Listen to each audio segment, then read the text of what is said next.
Welcome back to another episode of Growing Our Future in Weakley County Schools podcast. I'm Megan Jolly, your host and the Communications Director for Weakley County Schools. This podcast is the production of Weakley County Schools in partnership with Forever Communications and sponsored by the Sonics of Weakley County. Today, we're breaking down all things career and technical education, or CTE, as you may hear us refer to it. I'm talking with Kandace Jackson, our District CTE Director, about how these programs and pathways available benefit not only our students, but our community as a whole. This is an episode packed with practical information that you will not want to miss. Okay, so we are sitting down with Miss Kandace Jackson, like I said, our Director of CTE here. And Kandace, to get us started, can you share with us a brief overview of the CTE program for those who may be unfamiliar about it? Okay, so CTE is Career and Technical Education, and actually in recent years they've added an extra C in there for College, Career, and Technical Education. Okay. Because ultimately, really what we're trying to do is prepare our students for their career path, whether that takes them through college or the technical route or straight into the workplace. No matter which direction they choose to go, we're working to prepare them to learning how to do the skills that they're going to need when they get into the workforce in whichever career path that they choose. That feels super just relevant to the skills that our communities are looking for, what our workforce is needing, and I think it's such a good fit of realizing every child. Yeah. Realizing what their needs are, what their skills are, and how to best prepare them to be good citizens and get out in the world, and I think it's great. So students who are looking at this, what programs and pathways are available to them?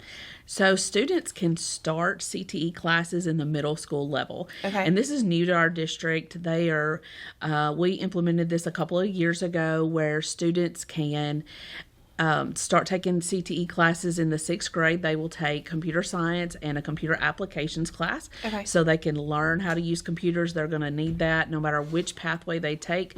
Those things are integrated in all pathways. So we wanted to build that solid foundation there. And then in 7th grade, they take STEM Innovators class. And 8th grade, they meet with our career coaches and they take a class called Career Advising. Okay. And so it starts there, and then we build on from there into our high school programs. Okay. So when you mentioned STEM, that is something that we see a lot of. We've seen more and more of it here lately.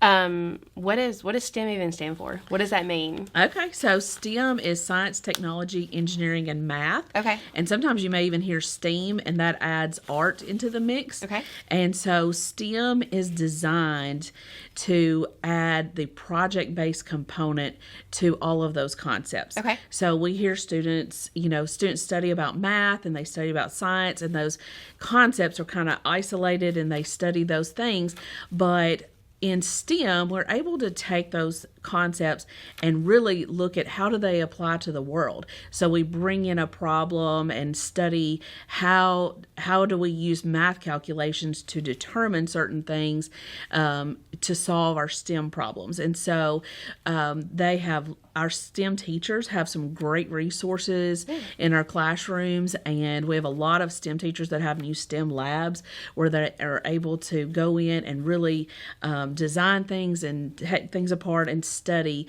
And then we go back and take that project and talk about how did we use science and how did we use math, and connect those dots for our students. I think sometimes we hear students say, why do I need to know this? And STEM is really good about showing you why you need to know it, and then backtracking and showing you how you use those concepts, and it's really connecting the dots for our students and creating some excitement in learning for students around the areas of science and math and things like that. So our students who maybe didn't even know that they had an interest in stuff like this, when they're taking so all students take that class? Yeah, our seventh grade students will Okay. take STEM, and we chose to put seventh grade STEM in there because we wanted to get them inspired to think. Students can go on and become a STEM focus in high school, and not all students will do that, but we wanted to integrate that STEM innovators in the middle school so that they can really just spark some excitement in their thinking and start connecting the things that they're learning in their classrooms into how those things work in the workforce and how they're used. And so our STEM Innovators class really enables us to be able to do that and get them thinking whether they end up in the STEM pathway or they pursue a different pathway. Well, and critical thinking in general is never a waste. Absolutely. Never a waste. It doesn't matter, when I feel like the foundations and the skills that are taught in those STEM classes, no matter what pathway you go down, even if it is not CTE, you have to know how to solve problems. And from an employer standpoint, we want to make sure that they know how to critically think about the things that are coming up, no matter what job that you land in. So I think that's so important. And then, so say that we have a student that they get interested in these pathways, but that's an early decision for them. How do we work them through or help them work through what pathway to take? What are the pathways that they have available? And then how do we help them decide? How do we choose? Yeah. I mean, that's a lot for them. So in Weakley County, we have 17 CTE pathways, Wow. which includes 4 that are through dual enrollment with TCAT. Okay. And so we have agriculture. And so within our ag department, students could take ag engineering and mechanics, or they could go the horticulture pathway or even animal science. And we have a unique opportunity in Weakley County for our students. Our students can go to the Weakley County Schools Ag Complex and learn, get a deep understanding of animal science while working on the farm there. And so that's a great opportunity. We also have business, and in our business program, we offer marketing, business management, and entrepreneurship. STEM program, in high school, we have BioSTEM and then advanced STEM with an emphasis in engineering. Okay. And so those kind of split and get a little bit more specific in that STEM world. And then in health science, we offer medical therapeutics and then sports and human performance. And we have human studies, nutrition and dietetics, digital art, and then the TCAP pathways we have are automotive, welding, HVAC, and industrial maintenance. And right now we're considering 2 new pathways To add in for there. TCAT, to add us some more options and opportunities for career pathways for students. So what are the benefits of a TCAT pathway? Okay, so we have students that are pursuing TCAT certifications, so they can start that program early with us, and they can use their dual enrollment grant and get started. We have a student in this district now that actually got started, and they have to earn credit hours. And so our classes earn them those credit hours. But we have a student in our school district this year that has actually worked so quickly through his TCAT credit hours, he's actually going to finish his TCAT program and be able to finish that in April and then graduate high school in May. So Amazing. he is going to be well on his way to his career just through that opportunity alone to be able to start TCAT and do that early.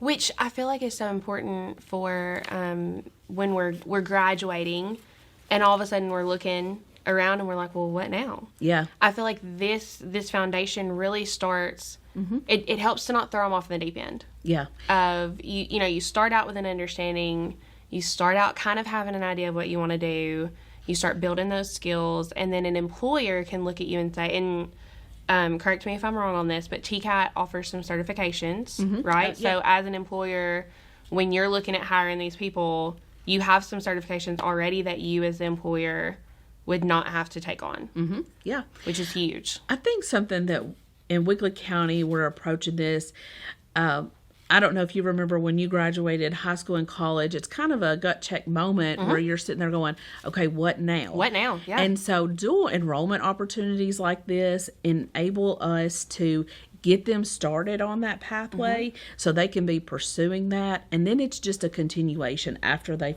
after they graduate. So it's not a what do I do now? It's okay, I've just got to keep going. We've already got them started. Our teachers and our school staff are able to support them in that journey, and then they just keep going. And the statistics show that students who take dual enrollment courses and do programs like that tend to stay and actually finish those programs, which of course would impact their potential income and things like that in the future. Absolutely. So, and exposing them to those programs so early, it kind of helps them to start thinking, you know, I really don't like this. Yeah. I really don't like this, but you know, over here I've got some options where I could see myself being happy doing this, because happy workers work well. Yeah. So we like that. A message from the Sonic Department of Research and Deliciousment. You know our Sonic Smasher, our best burger yet? Well, meet the all-new Bacon Deluxe Sonic Smasher. Made to order with crispy bacon and fresh veggies. Pinkies up for the Bacon Deluxe Sonic Smasher, part of the Smasher lineup. Live free, eat Sonic. So once they decide on that path, we've exposed them to their options, and they say, okay, I think this is kind of what I'm thinking. What does that journey look like for them? Where do they start? Where do they end? Okay. How do we get them there? Yeah. So this question really starts in the middle school level. We have really put an emphasis on that career advising class in the 8th grade, because it is important which CTE pathway that they choose to start, because it sets them on that journey. And so it's important that they are informed and make a good decision when they register for classes in the spring semester of their 8th grade year. So we have scheduled tours with our high schools. They're going and seeing those CTE programs. The career coaches talk with them about each one of those pathways and give them good information about what are the career options in each pathway, what does that path look like, what type of classes you would take, so that when they sit down and make that decision over which career path they're going to choose, they're making an informed decision. Right. And so then once they've got their classes scheduled, and then they will start their journey in high school, they'll take their first level 1 CTE class. And that CTE class is going to be your introductory level class. It's going to lay the foundation of knowledge that you need for the rest of those classes in that career path. And so then the sophomore year, they'll move into level 2 course, and that the knowledge just keeps building. It may go into some more specific areas. Our level 2 courses a lot of times is where we offer industry certifications that you mentioned earlier. The industry certifications are Tennessee promoted industry certifications that are recognized by our business and industry. And so we teach those. We build that into the curriculum and of the class. The teachers work with those students through the training for those certifications, and then CTE provides the funding to be able to purchase those certification tests for those students. And then a student can have a industry proven record of their knowledge and skills on their resume. Instead of saying I have communication skills, they can put down that they achieved the Southwest Communications Industry certifications, and that says a little bit more than just a student saying I have those communication skills. So that's the level 2. They start that certification. Level 3, they get into the more advanced CTE classes, so you start learning a little bit more specific stuff into their pathway. And then level 4, they have some options. You can either take the level 4 advanced curriculum class, or they can go into work-based learning, where they would get to go out into the workforce and start applying some of the things they've learned in the classroom. But then they are also guided by a career coach and their CTE teachers to help them if they run into issues. But it gives them experience in networking and learning what it looks like to work in that industry. And you mentioned earlier students being able to test that out and see if that's the right career path for them. And work-based learning gives them that option, because it's a good safety net. They are in school now, and they're learning how the world works, and you may think I want to work in this field, and you may not realize that there's a certain component that doesn't fit with your personality or whatever. And that work-based learning gives you the ability to get out there and see what that looks like. Or you may get out there and think, I want to do marketing, and then you go in and you do a work-based learning placement in sales, and you realize I don't really want to work on commission. That doesn't, Sure. that makes me a little bit nervous, or whatever it might be. They get to learn those things by seeing how it actually plays out in the workforce. So that's their level 4 course. And also, if there's some opportunities for dual enrollment in there, we try to offer those as well. Through. Yeah. So as they're taking these classes, in all of these pathways, the classes are structured more project-based? Absolutely. As we said, CTE classes are hands-on, skill-based. Right. And so our ag classrooms, I mean, they do have a classroom, but most of their work is done in the shop or out on the farm or out in the greenhouse and things like that. So we are trying to give them opportunities, whether it's through things like that or a school-based enterprise where they run a business, or in the STEM labs where they're doing project-based learning in connection with a local employer, things like that, to be able to really give them some learning that is connected to our community and solving problems, that critical thinking that we talked about earlier as well. And I feel like from a student standpoint, it just sounds good. You know, it sounds more fun. Yeah.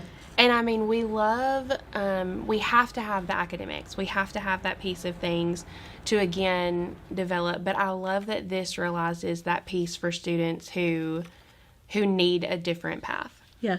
Kids go through. It helps them so much. Yeah.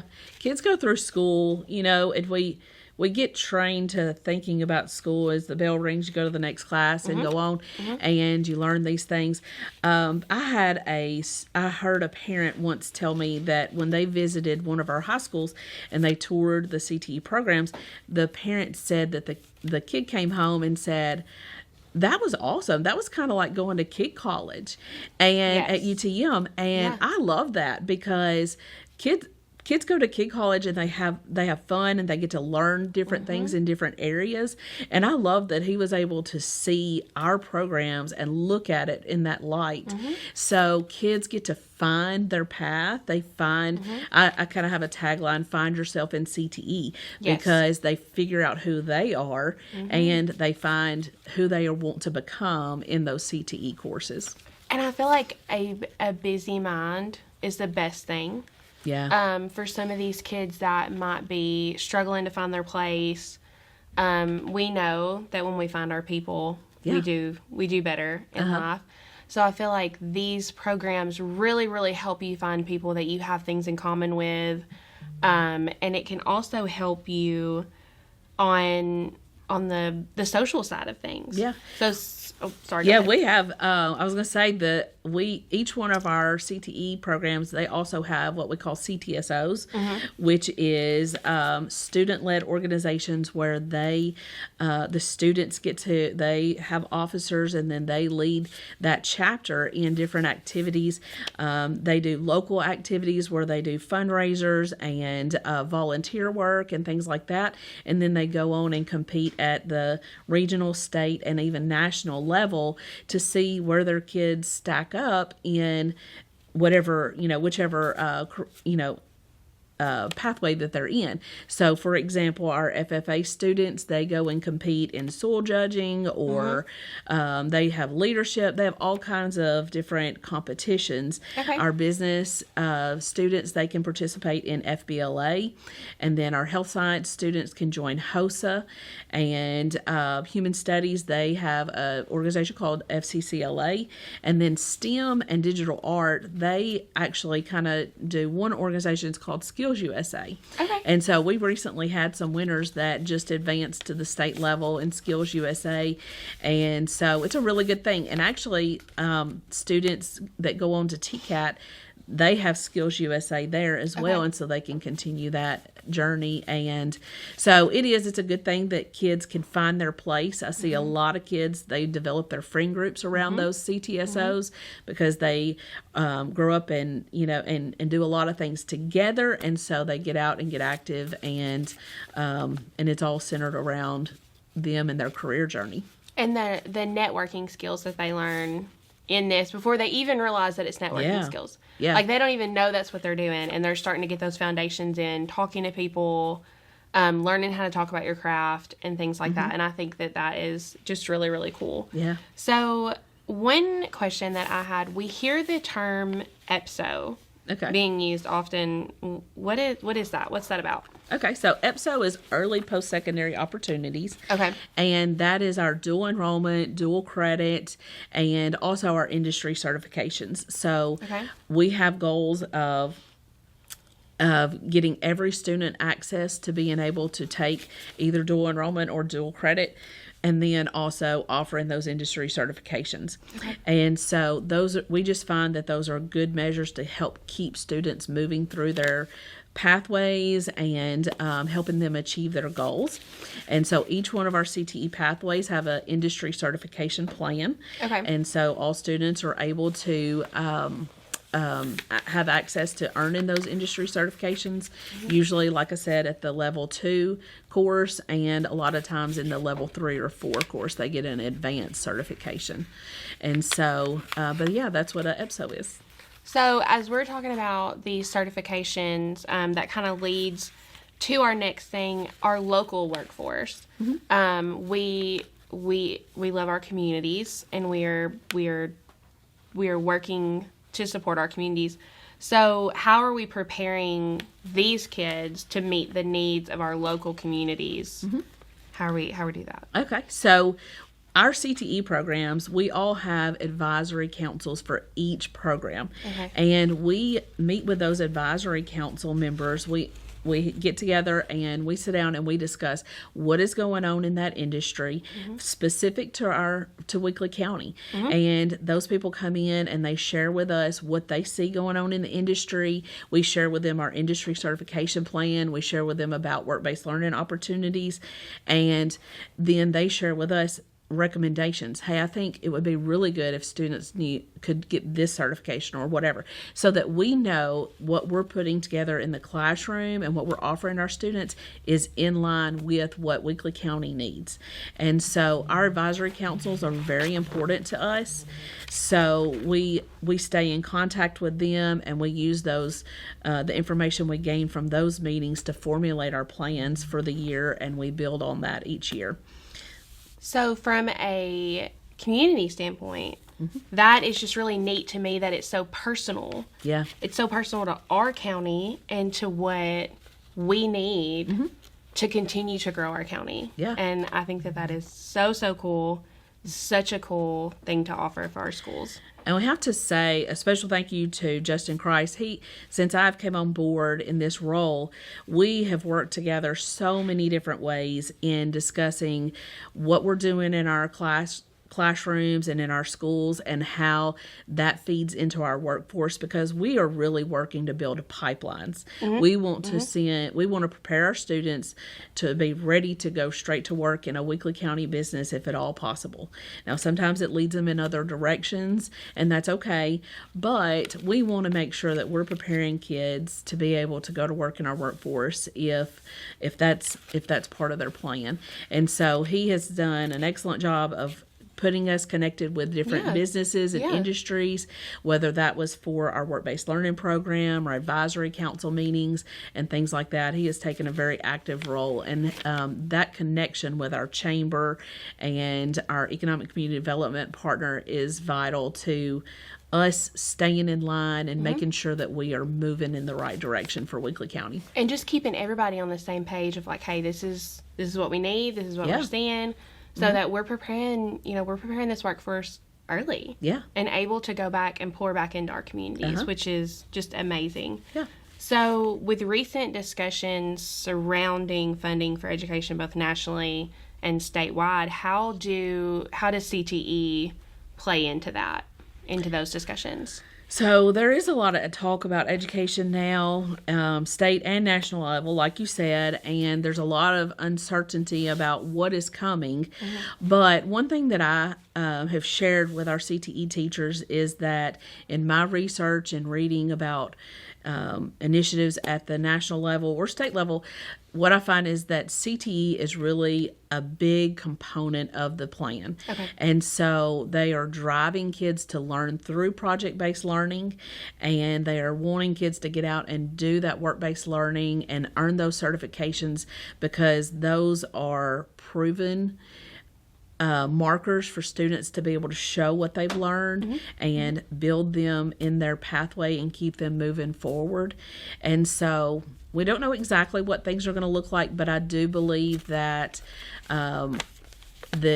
with CTE being at the forefront, I think that we are going to continue to see investments in CTE because it's building our workforce for our communities and CTE is here to stay. Yep, that's right. Yes. So thank you so much for sharing all of this information with us today. I know that I've learned a lot, and I know our listeners probably have as well. And just thank you for being here and for sharing all of your knowledge and for all the work that you do for these programs. Well, thank you. I enjoy it. It's a passion of mine.